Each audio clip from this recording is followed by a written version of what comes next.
witches, how you doing today? We're back with another video. Today I want to talk a little bit about connecting with the land that you live on. You know, working like bioregional witchcraft, connecting with your genius loci, all that kind of stuff. And that's very much what traditional witchcraft is about. So this is actually a response video to Megan Black from Around the Cauldron.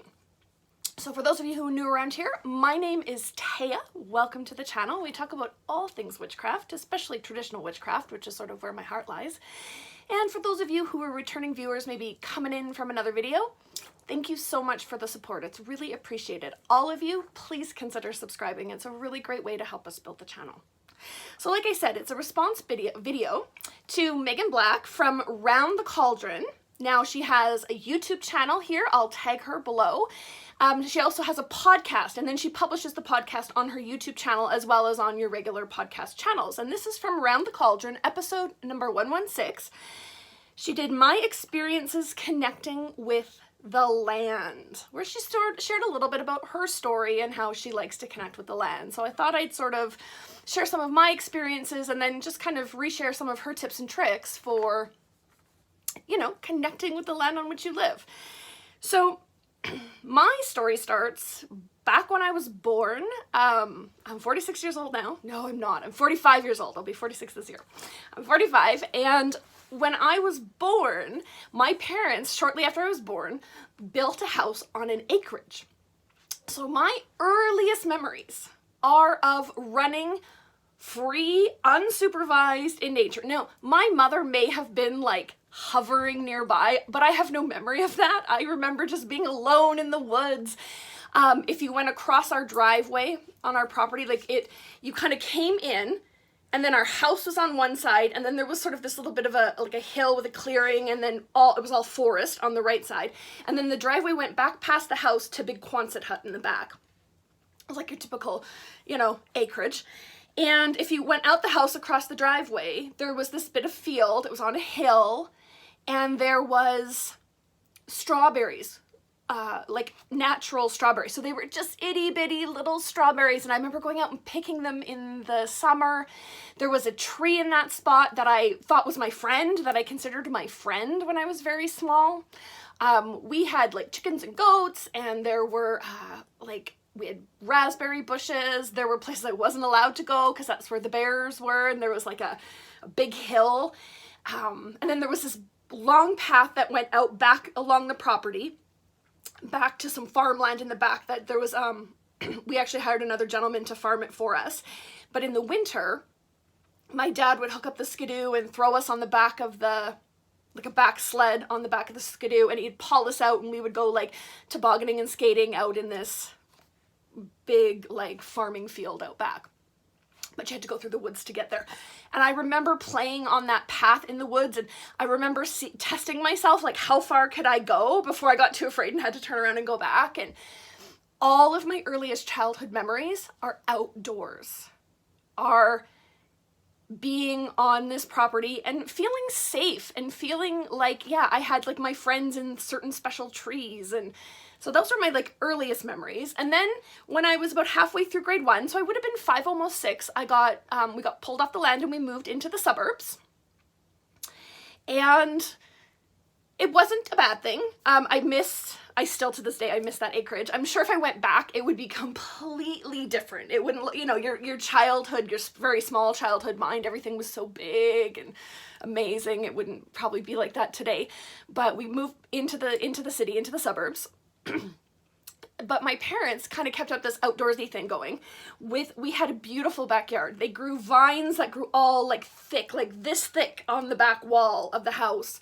These big creeping vines all over the house, and they did like a built-in deck with raised beds for gardening, and my mother had kept a beautiful garden. We had a lilac tree, and we had these beautiful, I think they're called silver mound, this beautiful plant, and it grows in a big mound, and it's kind of this silvery green, and you can like run your hands over it, and I love these plants. I would always be rubbing my hands over it. And now as an adult, I realize it's actually, that plant is part of the, oh, and I'm totally losing, what is it called? Let me think here. magical family of plants. Not mugwort family. See, I'm not even gonna edit that out so you guys can see. These are like real videos. They were mugwort. They were from the mugwort family, and I absolutely loved and connected with them. I've actually planted one in my backyard now as a memory. We had a huge playhouse that my grandfather built for us in the backyard. We had a sand pit in the backyard. It was beautiful, like covered. Oh, it was amazing. And yeah, I spent my days playing outdoors, and I remember playing, I call it playing apothecary now. At the time, I don't even know what I kind of called it, but I would go around and I would pick all the weeds and flowers and stuff, and I would make potions in this little playhouse in the backyard. I have a lot of fond memories, and they're all outdoor memories again. And then I kind of enter, and we lived across from the lake.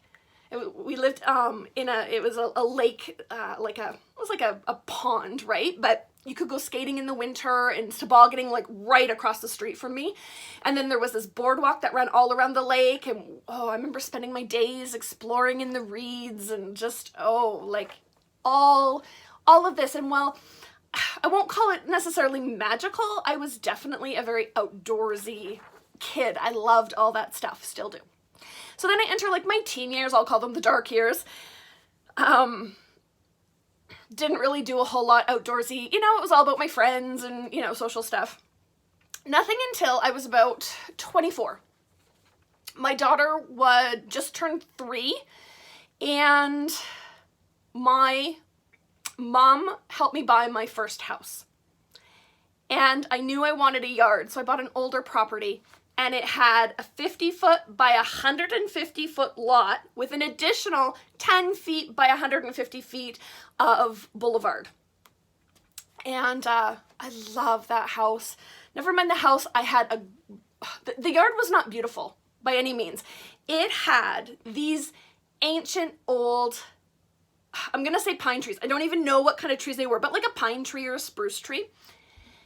They were original to the property, which was built in 1949. So this is like in the early 2000s now. So the trees are over 60 years old. They were massive. And the power that I could feel in those trees was amazing. And I had a garden out back. It was about 400 square feet of like beautiful black soil for gardening. And that's what I did. We didn't have a lot of money, so I grew like enough carrots to last me till the next summer. Potatoes, I grew all like tons of tomatoes, onions, rhubarb, all kinds of stuff, you name it. And I'd always have lots of fun stuff. Like I'd try to grow corn, and we'd grow some sunflowers. Peas, tons of peas. Just this beautiful big garden, and we would do it up every year. I say we, it was me and my daughter, who was like, 3, 4, 5 at the time. And I loved that house. Eventually I met my husband, and we bought the house that we're in now.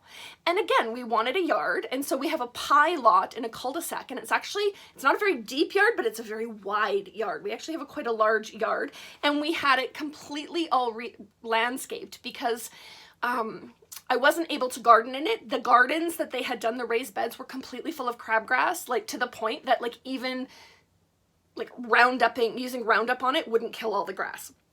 So we had everything torn out, and we completely re-landscaped. Also because my son at the time was an outdoor kid. You could not keep that kid indoors. He was like me when I was little.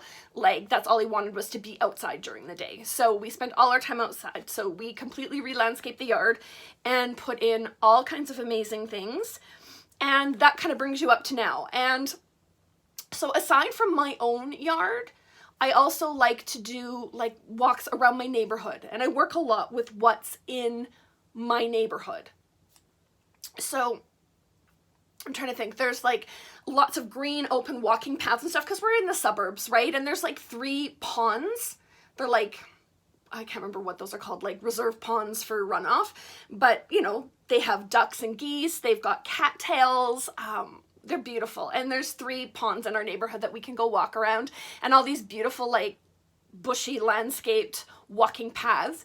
And quite a few people there's like lilacs, and they grow on the outside of the property along the public walkways. So yeah, there's all kinds of amazing things in my neighborhood I just love.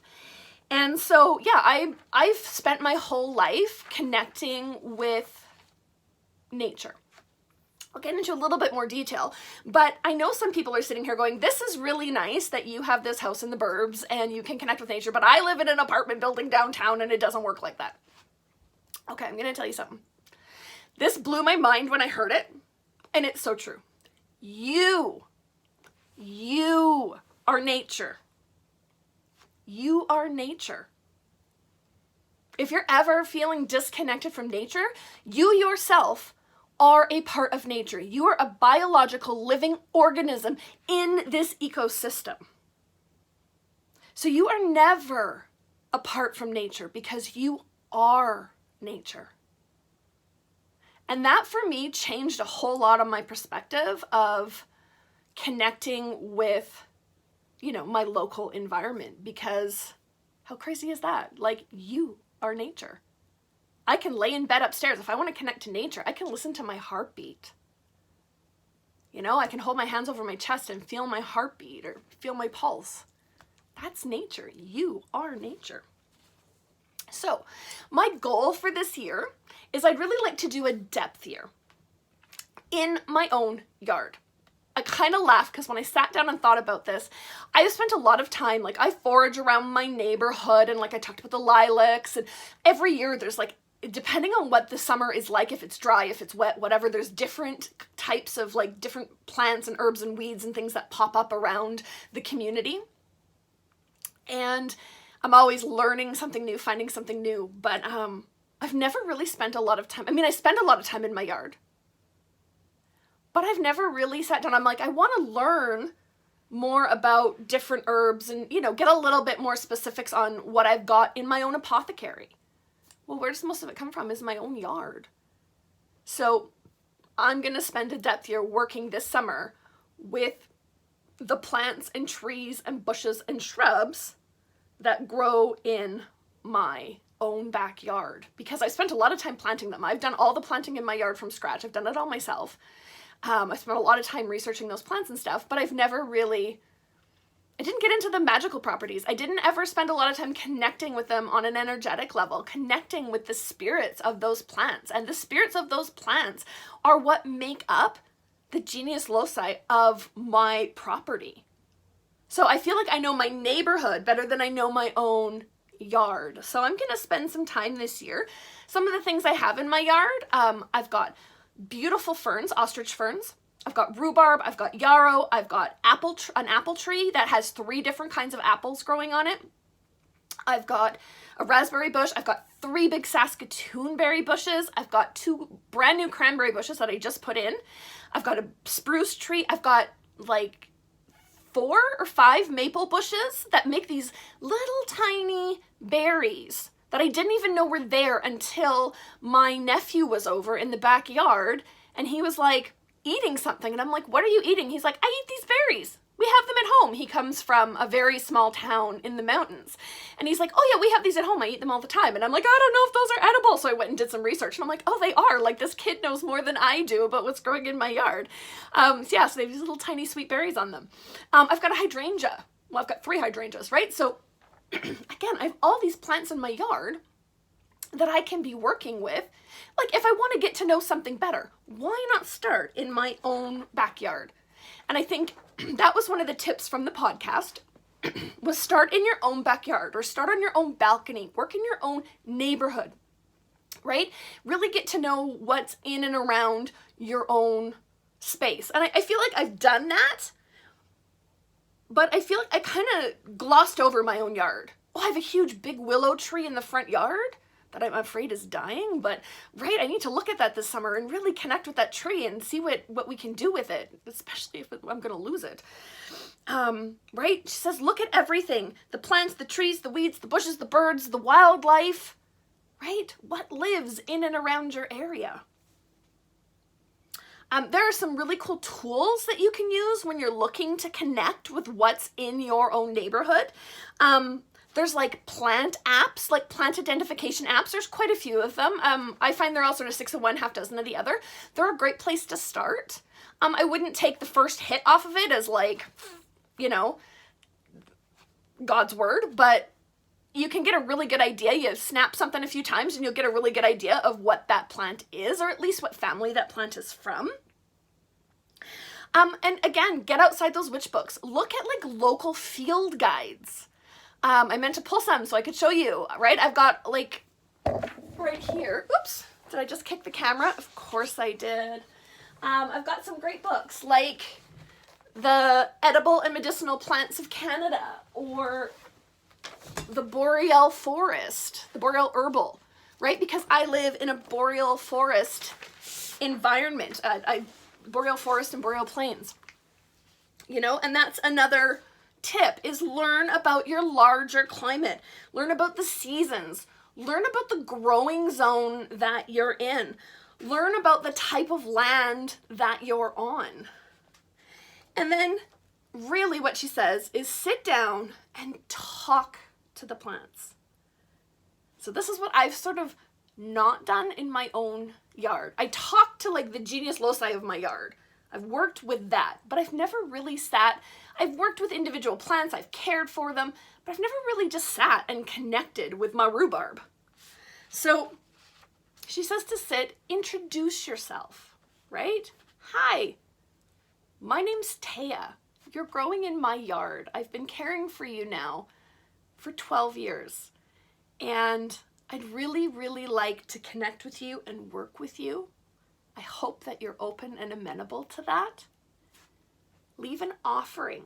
The best offering is just water, right? What do plants need to grow and thrive? Sunshine, water, and good soil. So leave them some water. And finally, listen. Just sit and listen to what does that plant have to say to you. So I'm going to start a journal this summer about my backyard and my own plants. I've done a lot of this around my local community, but I've never done it in my own backyard. Like, duh. Sometimes we all need a little reminder. So thanks to Megan Black and the Round the Cauldron podcast for that little kick in the butt for me. This will be my depth year to really get into my own yard and learn and work with all the spirits of those plants and features, and yeah, see what they all have to say, and if we can maybe all work together. I mean, we already do, but maybe we can work together in more of a magical community. Yay! All right, that's our video for today, friends. Do you work with the plants in your own yard? Do you work the plants in your neighborhood? Or even the animals, right? The genius loci. Do you work with that in your practice? I'd love to hear about it. Leave us a comment. Otherwise, yeah, that's our video for today, and we will catch you in the next one. Mwah! Thanks so much, you guys.